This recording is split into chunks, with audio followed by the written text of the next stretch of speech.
Update harga emas, awas tertipu, begini cara bedakan emas asli dan palsu.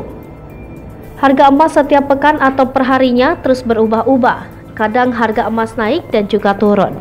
Harga emas yang tak tentu menjadi pilihan sebagai masyarakat untuk berinvestasi. Namun untuk investasi emas jangan sampai tertipu dengan emas palsu. Dilansir dari Kompas, begini cara membedakan emas yang asli dan palsu. Pertama, perhatikan bagian fisik. Emas, perbedaan antara emas asli dan emas palsu bisa dilihat dari fisiknya. Anda bisa lihat tanda-tanda khusus yang biasanya ada di emas murni atau emas batangan. Misalnya saja ada cap yang menandakan kadar emas tersebut. Langkah kedua yakni digosok. Silakan Anda coba pegang dengan baik emas yang Anda beli tersebut. Kemudian coba gosok permukaan emasnya menggunakan telapak tangan atau telunjuk Anda. Jika setelah digosok warnanya jadi pudar dan tidak seragam, bisa dipastikan itu adalah emas palsu. Begitupun sebaliknya.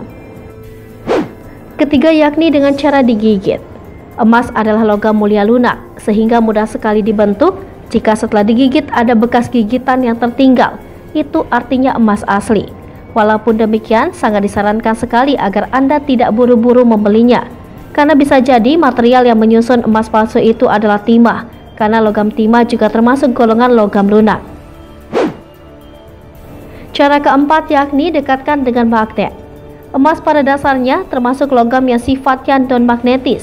Itu berarti jika didekatkan dengan magnet, emas tidak akan tertarik ataupun menempel. Lalu cara yang kelima yakni goreskan di keramik atau kertas. Jika emas digoreskan ke keramik atau kertas tidak menyisakan bekas, itu artinya emas tersebut adalah asli. Tetapi harus Anda perhatikan pula, cara yang digunakan ini beresiko merusak emas. Kemudian cara keenam yakni teteskan zat asam. Tips mengetahui emas asli dan palsu yang berikut ini biasanya digunakan oleh para pedagang emas dan toko perhiasan. Jika Anda ingin melakukannya sendiri, maka diperlukan kehati-hatian. Sebab cairan emas nitrat adalah cairan yang cukup berbahaya sekali bagi tubuh dan pernafasan. Begitulah cara membedakan emas yang asli dan yang palsu. Selamat berinvestasi emas dan jangan sampai tertipu.